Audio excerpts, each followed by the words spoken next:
After the fall of the Western Roman Empire, the Byzantine Empire remained standing, radiating its power and influence on the world stage for centuries. As the heir to the magnificent legacy of Rome, the Byzantine Empire carved its name as a center of wisdom, culture, and an unconquerable empire. However, behind the glittering glory, the empire harbored grim facts that shook the foundation of its history. Rampant political intrigue and dark secrets veiled the palace of Constantinople, creating shadows that accompanied it throughout its journey. The existence of the Byzantine Empire becomes a tomb for tragic tales and unsolved mysteries that can captivate anyone delving deeper into its historical corridors.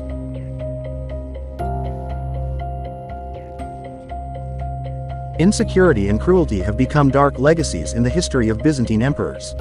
Constans II met a tragic fate when ruthlessly attacked in his bath, while Michael III lost both his hands in a desperate attempt to defend himself from a vicious sword assault. Nikephoros Phocas, despite receiving warnings of a sinister plot, couldn't escape his destiny. He fell victim to a conspiracy as his unjustifiably suspicious wife hid the assassins in their bedroom. Attempts to search the palace were futile due to the guards' fear of uncovering the truth. That night, the emperor was fatally stabbed by hidden hands within the shadows of his own palace. Emperor Leo, in a no less horrifying tale, was ambushed on Christmas Day by killers disguised as choir monks. Fighting valiantly, he held a heavy cross from the altar, battling around Hagia Sophia until his arm was severed and his life extinguished. The darkness didn't end there. His disrespectful disposal in a toilet created a gruesome epilogue to the tumultuous life of the Byzantine emperor.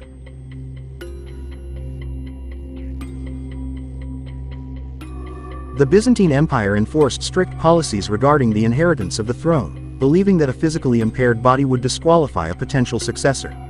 Consequently, Byzantine emperors tended to opt for mutilating their rivals rather than resorting to the extreme measure of direct assassination.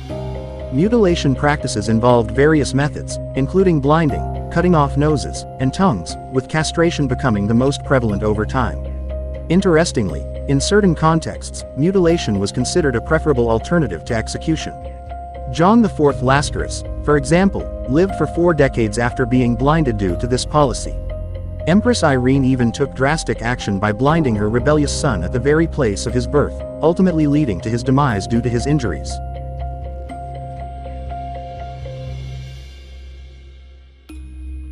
First deposed in 695, Justinian II faced a gruesome fate as rebels not only overthrew him but also mutilated him by cutting off his nose and slitting the middle of his tongue before exiling him to Crimea. Fleeing to the land of the Khazars, Justinian II plotted his return to power. A tragic tale unfolded when a new emperor persuaded the Khazar people to kill him, but Justinian received a warning and personally tortured the assassins before escaping to Bulgaria on a fishing boat. Allied with the Khan of Bulgaria, Justinian II successfully returned to Constantinople, leading his forces through the sewers and exacting terrifying revenge on his enemies. After reclaiming the throne, he ruled for the next 6 years, his disfigured face concealed by a golden nose and aided by an interpreter to articulate the challenging sounds produced by his damaged tongue. However, his cruelty eventually led to the same fate in 711 when he was deposed for the second time, this time with his enemies ruthlessly killing him without mercy.